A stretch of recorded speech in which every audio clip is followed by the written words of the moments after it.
Assalamualaikum warahmatullahi wabarakatuh. Bagaimana kabarnya anak-anakku hari ini? Semoga kalian semua selalu dalam keadaan sehat walafiat. Amin. Sebelum belajar, marilah kita awali dengan membaca doa sebelum belajar bersama-sama. A'udzu billahi minasyaitonir rajim. Bismillahirrahmanirrahim. Raditu billahi rabba wa bil islami dina wa bi Muhammadin nabiyyan wa rasula. Rabbi zidni ilma warzuqni fahma. Amin ya rabbal alamin. Pembelajaran kita pada hari ini, tema 2, menyayangi tumbuhan dan hewan, subtema 1, manfaat tumbuhan bagi kehidupan manusia, pembelajaran 3, dan pembelajaran 4. Di samping rumah Siti, banyak tumbuhan tomat. Ibu Dayu senang bercocok tanam. Dayu sering membantu ibu merawat pohon tomat. Saat merawat tanaman tomat, Dayu bernyanyi lagu tomat.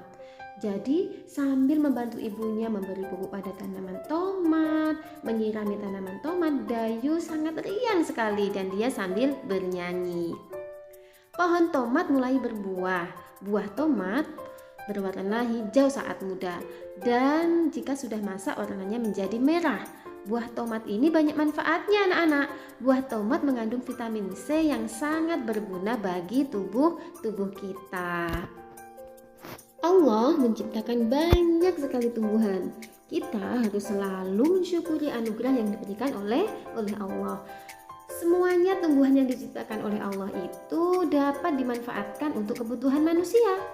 Tumbuhan yang semua bagian dapat digunakan untuk kebutuhan manusia, contohnya adalah pohon kelapa. Nah, pohon kelapa ini banyak sekali manfaatnya bagi manusia. Nah, tiap bagian dari pohon kelapa sangat berguna bagi manusia. Daunnya, buahnya, dan batangnya juga dapat dimanfaatkan. Daun pohon kelapa yang masih muda bisa kita buat ketupat saat kita mau lebaran. Nah, untuk buahnya yang masih muda bisa kita nikmati airnya, kita bisa membuat es degan.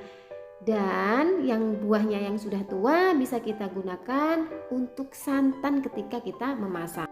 Dan masih banyak lagi manfaat dari tanaman pohon kelapa ini. Dayu mengunjungi pamannya. Pamannya Dayu ini adalah seorang petani pohon kelapa. Jadi Dayu melihat ketika pamannya sedang memanen kelapa di kebunnya. Nah, kita lihat ini pamannya sedang membawa pohon kelapa yang banyak sekali dan mengumpulkannya ke gerobak. Seorang pekerja menghitung buah kelapa kemudian memasukkannya ke dalam truk. Truk pertama sebanyak 425 butir. Di truk kedua ada 590 butir buah kelapa. Kemudian dijumlahkan, jumlahnya ada 1015 butir buah kelapa. Nah, sekarang jika posisi gambar truk diubah seperti gambar yang kedua, kita lihat 590 ditambah 425 hasilnya 1015 butir buah kelapa. Ternyata jumlah buah kelapa tetap sama meskipun posisinya kita ubah. Begitupun juga dengan penjumlahan yang lainnya. Mari kita lanjutkan tema 2, subtema 1, pembelajaran 4. Mari kita simak dongeng bunga melati yang baik hati berikut ini. Di taman bunga kerajaan tumbuh berbagai macam tanaman bunga yang baunya sangat harum dan juga indah. Para putri pun senang sekali. Mereka memandangi, menciumi apa? Bunga melati. Hal ini menyebabkan semua bunga yang ada di sana cemburu terhadap bunga melati. Putri pertama mengatakan, "Wah, indah sekali bunga-bunga di taman istana ini." Putri yang kedua mengatakan, "Hei, lihat bunga melati itu. Warnanya putih, bersih, dan harumnya semerbak memenuhi taman ini. Aroma melati ini memang harum. Aku sangat menyukainya." Bunga sedap malam tak terima ternyata. Kemudian mengatakan, "Aku tak habis pikir, mengapa para putri itu suka sekali dengan dirimu?" Bunga anggrek pun menjawab, "Iya, padahal dirimu berbunga kecil, berdaun besar, dan berbatang keras." Kemudian bunga mawar biru menjawab juga, "Walaupun engkau harum, namun mudah layu jika dijadikan pajangan di vas bunga, karena pasti akan terlihat jelek sekali jika sudah layu dipajang di sana." Apa yang dilakukan bunga melati? Bunga melati hanya diam dan tetap tersenyum. Senyum bunga melati yang manis membuat keharuman dirinya semakin merebak. Udara di taman bunga bertambah wangi. Banyak sekali kumbang yang datang. Kumbang-kumbang yang datang itu membuat semua bunga yang ada di taman bunga itu senang sekali. Mereka sibuk menyapa para kumbang dan mempersilahkan kumbang-kumbang itu menghisap sari madu yang ada pada setiap bunganya. Kenapa? Karena para bunga tentu tidak akan bisa berbunga lagi jika tidak ada kumbang yang datang dan menghisap sari madu mereka. Bunga sedap malam dan bunga lainnya kini telah mengerti kenapa bunga melati sangat wangi sekali. Bunga yang lainnya meminta maaf kepada bunga melati atas perasaan cemburu mereka. Kini mereka mengakui bahwa bunga melati itu keberadaannya harus disyukuri, sehingga mereka bisa terus berbunga.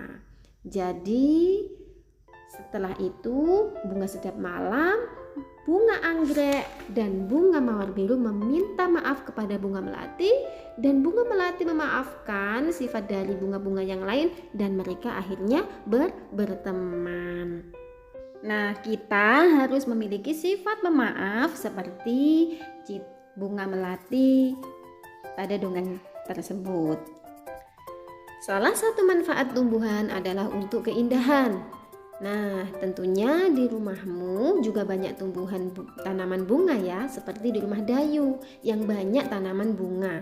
Di rumah Dayu, bunga ditanam di dalam pot. Dayu senang merawat bunga-bunga dalam pot. Suatu hari, Dayu ini merasa bingung anak-anak. Kenapa? Karena ia telah memecahkan pot bunga kesayangan ibu. Ia ingin meminta maaf kepada ibu, tapi Dayu takut dimarahi. Bagaimana seharusnya Dayu bersikap? Ya, seharusnya Dayu harus meminta maaf dan berkata jujur kepada ibu karena tidak sengaja memecahkan pot bunga kesayangan ibu. Jadi ketika kita melakukan kesalahan, sebaiknya kita meminta maaf. Karena dengan meminta maaf, kita akan merasa lega dan hubungan kita dengan orang lain, dengan teman kita, saudara kita akan tetap baik. Tentunya untuk meminta maaf diperlukan keberanian. Anak-anak pemberani akan meminta maaf jika telah melakukan kesalahan. Manfaat tumbuhan selain memberikan oksigen juga untuk tempat berteduh. Di bawah pohon yang rindang kita akan merasa segar dan sejuk. Kita juga dapat terlindung dari sengatan sinar matahari. Dayu dan teman-teman kelas 3 melakukan kegiatan olahraga. Nah, kita lihat gerakan Dayu ya. Dayu melakukan bermacam-macam gerakan. Yang pertama, Dayu berdiri tegak, kemudian merentangkan tangan ke samping, kemudian memutar ke depan dan memutar tangan ke belakang, serta merentangkan kedua tangan ke atas, kemudian meliukkan badan ke samping kanan dan kiri, meliukkan badan ke kanan atas dan badan ke kanan kiri atas, kemudian meliukkan badan ke atas. Kalian bisa mencobanya di rumah untuk berolahraga. Cukup sekian pembelajaran kita pada hari ini. Tugas kalian buka buku pendalaman halaman 9-13, pembelajaran 3, kegiatan 1, poin A dan B, kegiatan 2, soal matematika, kemudian pembelajaran 4, kegiatan 1, kegiatan 2, dan kegiatan 3, poin B. Selamat mengerjakan, tetap jaga kesehatan. Wassalamualaikum warahmatullahi wabarakatuh.